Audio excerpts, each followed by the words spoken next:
are times when a piece of media like My Dear Friend Nokotan comes along that completely changes my outlook on life. Because once you look beyond the brain rot and peer deeply into the framework of the show itself, it becomes apparent that this show is much deeper than it's letting on.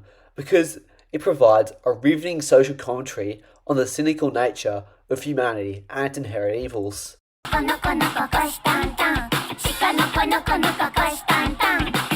its inherent evils. One of these inherent evils of humanity, which this great show teaches us about, is greed, which is showcased in many of the show's characters, like Nokotan, Koshitan, and Bashame.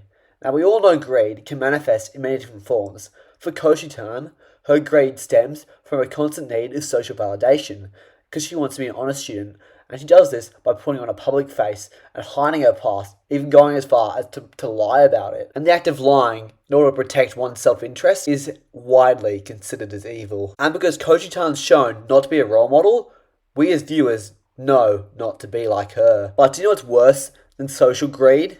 Material greed, which Nokotan is a prime example of. Just take a look at this clip here. Is that a mountain of sweets on my desk for some reason? Huh?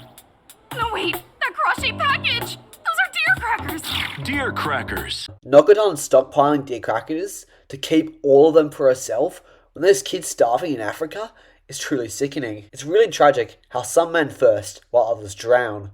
But this critique of humanity's greed doesn't stop there, because Nokotan's own greed ends up consuming her, and she gets caught up in the own web of her greed.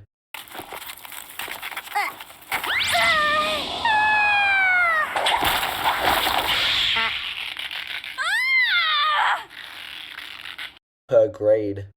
Now imagine if we did that to Romanians whenever they tried to steal wallets off the floor. But that's beside the point, because the genius of this clip from the best show in the world teaches us that our excessive greed can end up being our own downfall. Now, I could talk about Bashame's greed for rice, but I wouldn't want to talk shit about Bashame because she wouldn't like that. Now, moving on. My dear friend Nokotan's lessons about the evils of humanity become much more profound than they already are, because in order to understand the evils of humanity, we need to understand what a human is.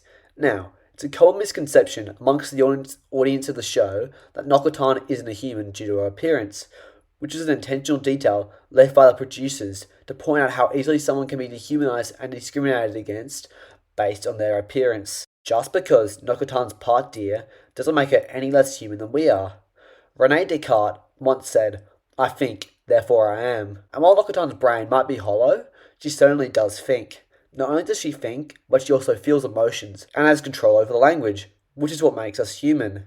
And yet, somehow, the audience believes that she isn't human just because she isn't necessarily Homo sapien. This reveals to us the inherent evil of human nature, which shows our inability to discriminate and dehumanize people. This truly shows what a masterpiece My Dear Friend Nokotan is. Actually, you know what? I think this shows levels to that fraud Shakespeare, because he could never write a piece like this. But I'm getting a bit off topic, so let's get back on hand. Where does this evil come from? Do all humans start with a blank slate and then are shaped by experiences around them? Or were we all born with differing amounts of evil? My Dear Friend Nokotan teaches us that it's the latter, as it intentionally proves Sigmund Freud's iceberg theory, which is that the human mind is split into 3 levels. The ID, which is our primal instincts, which is part of our preconscious and our unconscious, which controls our mind without us thinking about it. The ego, which is our rational self, formed by our conscience and preconscience, and our superego, which is our morality, which takes place in all layers of our mind. If I didn't explain that very well, just Google it. The characters in My Dear Friend Nokotan all represent a form of the Freudian iceberg.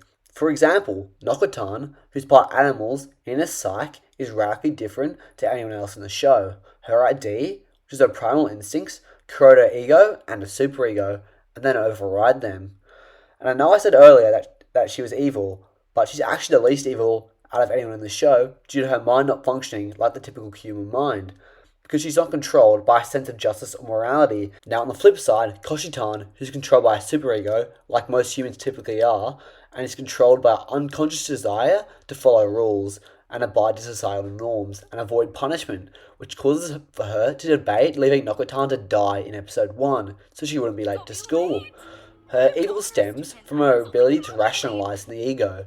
She perfectly represents the Freudian iceberg theory, while also proving my point that it's our psyche, our inner mind, that makes us evil. Now, I wanted to do an analysis on Bashame and Koshi-tan's sister to prove my point, but I usually don't want my videos to be too long because that's too much work for me, because YouTube's just a hobby, and if I start making longer videos, that's going to be a bit boring.